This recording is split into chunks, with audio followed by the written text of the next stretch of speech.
Halo semuanya, salam kenal. Perkenalkan, nama saya Ria Nurhayati Purba. Saya mahasiswi ahli jenjang jurusan Gizi Politeknik Kesehatan Pontianak. Ini video pertama saya loh. Jangan lupa di like, comment, and subscribe. Di video kali ini saya ingin menjelaskan tentang ASI eksklusif cegah stunting. Nah, yang pertama saya ingin membahas tentang pengertian ASI eksklusif. ASI eksklusif merupakan pemberian ASI tanpa memberikan makanan yang lain pada bayi hingga bayi berusia 0 hingga 6 bulan. Dengan demikian, bayi tidak diberikan tambahan cairan seperti susu formula, air putih, teh, madu, makanan padat sebelum usia 6 bulan. Dengan kata lain, hanya ASI. Kedua, saya ingin membahas tentang stunting. Mungkin ibu-ibu udah pada sering dengar ya apa itu stunting. Stunting adalah masalah gizi kronis yang disebabkan oleh asupan gizi yang kurang dalam jangka waktu yang lama. Hal ini terjadi karena asupan makan yang tidak sesuai dengan kebutuhan gizi. Jadi stunting terjadi mulai dari dalam kandungan dan baru terlihat saat anak berusia 2 tahun.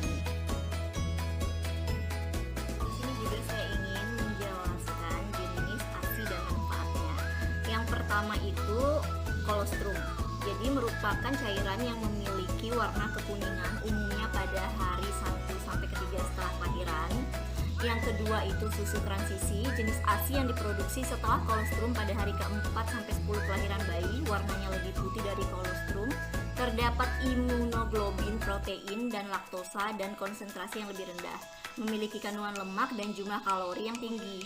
Yang ketiga itu susu matur. Jadi susu ini berwarna putih kental sehingga komposisi dari ASI yang keluar dari hisapan pertama adalah lemak karbohidrat yang lebih banyak dibandingkan hisapan terakhir. Nah, inilah alasan kenapa jangan terlalu cepat memindahkan bayi ketika sedang menyusui sebelum hisapan pada bayi habis. Manfaat ASI eksklusif pada bayi. Yang pertama itu memperkuat sistem kekebalan tubuh. Yang kedua, menurunkan terjadinya resiko berbagai penyakit seperti obesitas, hipertensi, dan juga diabetes mellitus. Yang ketiga, ASI mudah dicerna sehingga meningkatkan kekebalan pada sistem pencernaan.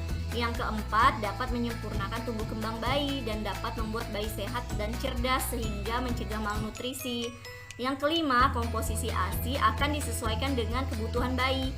Ibu bayi tidak perlu khawatir akan berkurangnya ASI sampai usia 6 bulan.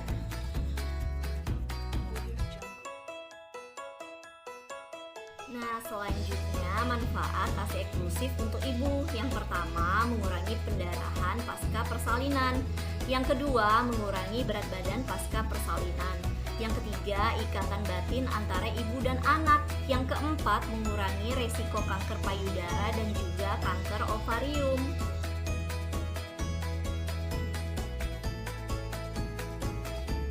Pada slide kali ini saya ingin membahas tentang gizi seimbang untuk ibu menyusui. Jadi gizi seimbang pada ibu menyusui dapat diartikan bahwa konsumsi makanan ibu menyusui harus memenuhi kebutuhan untuk dirinya sendiri dan untuk pertumbuhan serta perkembangan bayinya. Gizi seimbang pada saat menyusui merupakan sesuatu yang penting bagi ibu menyusui karena sangat erat kaitannya dengan produksi air susu. Oleh sebab itu, pemenuhan gizi yang baik bagi ibu menyusui akan berpengaruh terhadap status gizi ibu menyusui dan juga tumbuh kembang si bayi. Kemudian komponen-komponen di dalam ASI diambil dari tubuh ibu sehingga harus digantikan oleh makanan yang cukup pada ibu menyusui tersebut. Oleh karena itu ibu menyusui membutuhkan zat gizi lebih banyak dibanding dengan keadaan tidak menyusui dan masa kehamilan. Tetapi konsumsi pangannya tetap harus beraneka ragam dan jumlah proporsinya sesuai. Selanjutnya saya ingin membahas apa aja sih manfaat gizi seimbang untuk ibu menyusui. Yang pertama, untuk melakukan aktivitas. Yang kedua, melakukan berbagai proses di dalam tubuh. Yang ketiga, untuk mengembalikan alat-alat kandungan ke keadaan sebelum hamil. Yang keempat, sebagai cadangan dalam tubuh. Yang kelima, sangat erat kaitannya dengan produksi ASI yang diperlukan untuk pertumbuhan si bayi.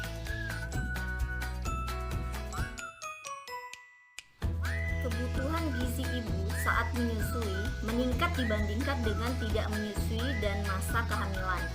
Ibu dalam 6 bulan pertama menyusui membutuhkan tambahan energi sebesar 500 kalori per hari untuk menghasilkan jumlah susu yang normal.